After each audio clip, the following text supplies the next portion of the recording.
That's Mike, News at 9. नमस्कार, आप सुन रहे हैं लेट्स माइक न्यूज एट 9। प्रधानमंत्री नरेंद्र मोदी के इंडोनेशिया दौरे के दौरान दोनों देशों के बीच कई अहम समझौतों पर मुहर लगी है। सबसे महत्वपूर्ण समझौता मलक्का जलडमरू मध्य के पास स्थित रणनीतिक संभाग पोर्ट के विकास को लेकर हुआ है, जो भारत के लिए समुद्री सुरक्षा और व्यापार के लिहाज से बेहद अहम माना जा रहा है। भारत इंडोनेशिया को विशेष ईवीएम तकनीक में सहयोग देगा और अस्त्र मिसाइलों की आपूर्ति भी करेगा, जबकि ब्रह्मोस सहयोग को भी आगे बढ़ाया जाएगा। दोनों देशों ने यूपीआई को इंडोनेशिया के पेमेंट सिस्टम से जोड़ने, डिजिटल इंफ्रास्ट्रक्चर, एआई, अंतरिक्ष, कृषि, स्वास्थ्य और स्टार्टअप जैसे क्षेत्रों में सहयोग बढ़ाने पर भी सहमति जताई है। प्रधानमंत्री मोदी ने इसे भारत इंडोनेशिया साझेदारी के सुनहरे अध्याय की शुरुआत बताते हुए कहा कि दोनों देश रक्षा, समुद्री सुरक्षा और ब्लू इकोनॉमी में मिलकर नई ऊंचाइयों तक पहुंचेंगे। भारतवंशी कारोबारी गौरव श्रीवास्तव पर अब इंडोनेशिया में भी बड़े फर्जीवाड़े के आरोप लगे हैं। ओसीसीआरपी और इंडोनेशियाई मैगजीन की रिपोर्ट के मुताबिक गौरव ने खुद को सीआईए एजेंट बताकर तत्कालीन रक्षा मंत्री और मौजूदा राष्ट्रपति प्रबोवो सुबियांतो का भरोसा जीता और रक्षा सौदों के नाम पर करीब 425 करोड़ रुपए का कथित फर्जी कर्ज मंजूर कराया।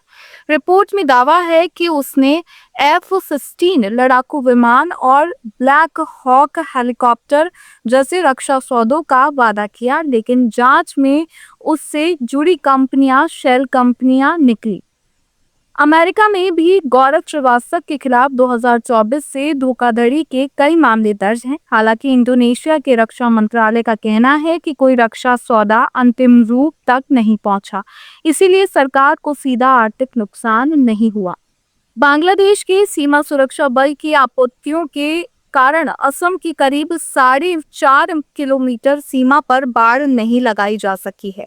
कुल 268 किलोमीटर लंबी भारत बांग्लादेश सीमा में से 229 किलोमीटर पर कांटेदार तार की बाड़ लग चुकी है, जबकि नदी वाले 35 किलोमीटर क्षेत्र में बाढ़ संभव नहीं है।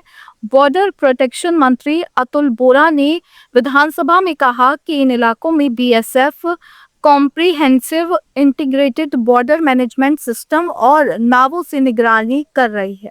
गौरतलब है कि भारत और बांग्लादेश लंबे समय से सुरक्षा और नागरिकों के मुद्दों पर चर्चा कर रहे हैं। केन्या की एक उच्च स्तरीय टीम ने आंध्र प्रदेश के एलुरु जिले में सामुदायिक प्रबंधित प्राकृतिक खेती के मॉडल की सराहना की है। सीड सेवर नेटवर्क के कोऑर्डिनेटर की अगुवाई में पहुंची इस टीम ने स्थानीय किसानों द्वारा अपनाई गई जलवायु अनुकूल प्रथाओं को देखा, जिसमें प्री मॉनसून ड्राई सोइंग, पारंपरिक बीजों का उपयोग और रासायनिक मुक्त खेती शामिल है। टीम ने मिट्टी की उर्वरता बढ़ाने, जैव विविधता संरक्षण और जल संरक्षण जैसे लाभों पर ध्यान दिया, जो अफ्रीकी देश में इसी तरह के मॉडल को बढ़ावा देने के लिए उपयोगी साबित हो सकते हैं। आंध्र प्रदेश का ये कार्यक्रम छोटे किसानों के लिए लागत कम करने और फसल प्रतिरोधक क्षमता बढ़ाने का उदाहरण है।